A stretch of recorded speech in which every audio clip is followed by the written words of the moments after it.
In my lifetime, I've had the honor of meeting some world-famous people, but never before had I been awestruck until just recently when the greatest superstar of all strategy games slid into my DMs, Rampage Poker.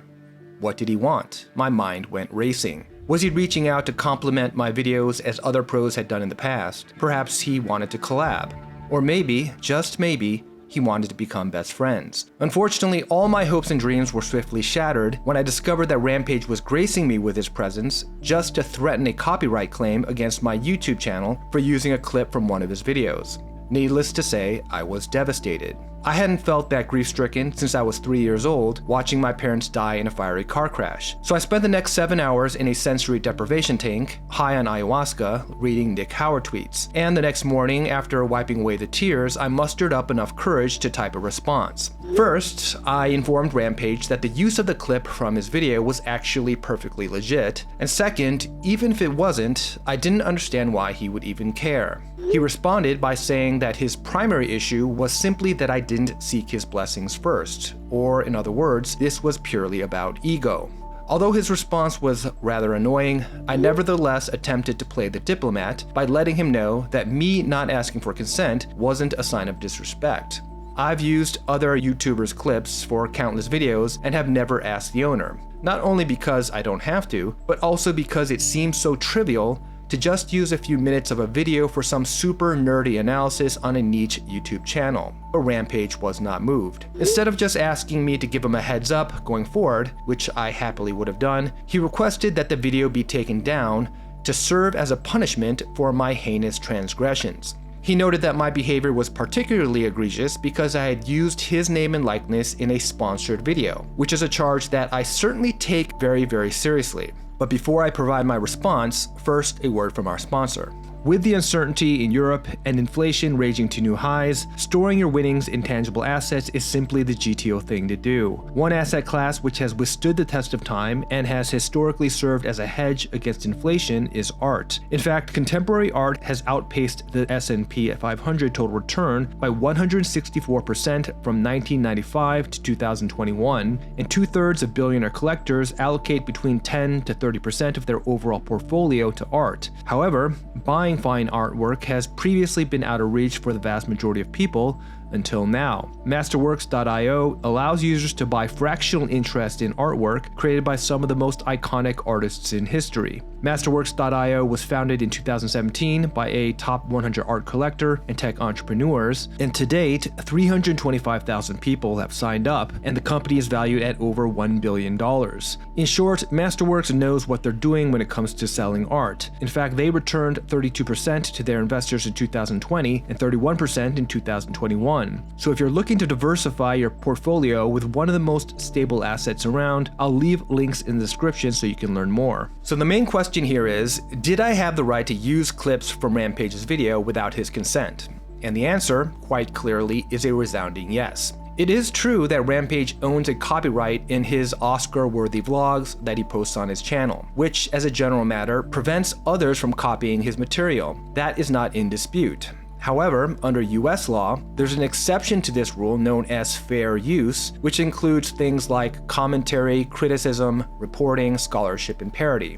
The idea behind fair use is to encourage further development and creation of unique works, even if derivative of the work of another. That is how many of the sports, media, and political commentators that you see on YouTube and elsewhere can use copyrighted clips without asking the respective owners for their permission. There are 4 main factors that determine whether a work is fair use, the first of which is the purpose and character of the use, including whether such use is of a commercial nature.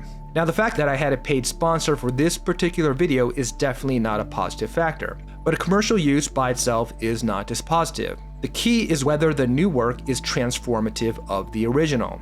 For example, if I had just reposted Rampage's entire video and only added in a few special effects, that would not have been transformative. Or if I had simply slapped his name on a card protector and fleeced some lemmings by selling it for $25 per pop, not only would that have been a violation of Rampage's intellectual property rights, it also would have been morally reprehensible. But if you had watched my video, or any of my other videos for that matter, you would know that the hands that I review are a very small piece of the overall content. They are basically the canvas upon which I create my unique work of analysis. In fact, the only reason I used his particular video for sponsorship was because October 27th was the deadline under my contract to post a video in order to receive credit. And despite having fame that rivals Leonardo DiCaprio, it's not like I got a huge boost from featuring Rampage in the video. In the 7 videos I had posted immediately prior to that, I had an average of over 20,000 views, but ultimately got less than 10K views from the Rampage video.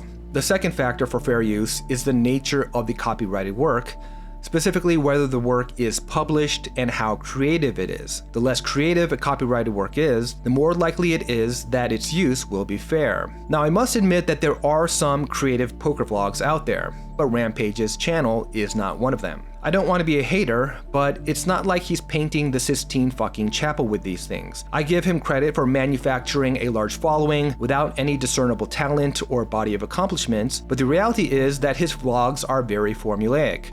Chip porn thumbnail, clickbait title, some basic analysis, and a few corny ass one-liners. Frankly, you can find more creativity in a North Korean math class. The third factor is the amount of the copyrighted work that has been used. In general, the less of the copyrighted work that is used in relation to the whole, the more likely the use will be considered fair. So in this case, the clip that I used was from a nearly 30-minute long vlog. And after deleting out all of the useless bits, I was left with a mere 2 minutes and 30 seconds, which I incorporated into my 25-minute video. The fourth and final factor is the effect on the copyrighted work's value. Or in other words, was Rampage's video damaged by me using it? This one quite clearly is a big fat no, and even Rampage himself couldn't think of how my video harmed him in any way. In fact, the opposite is true. Outside of my joke videos, when I feature a player, I tend to show them in a positive light. Additionally, there's probably very little overlap between my subscribers and his. Most of my viewers tend to prefer watching people with good skills,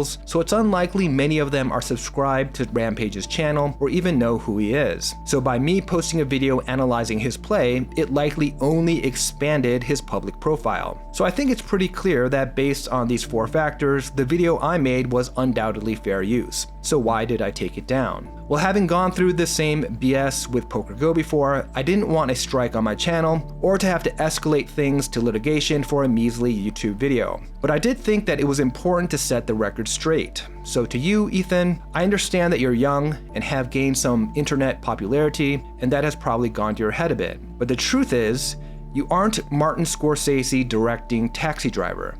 You play a fucking card game for a living and tape little videos on your cell phone. It's not that important, and you're not that special, so get over yourself.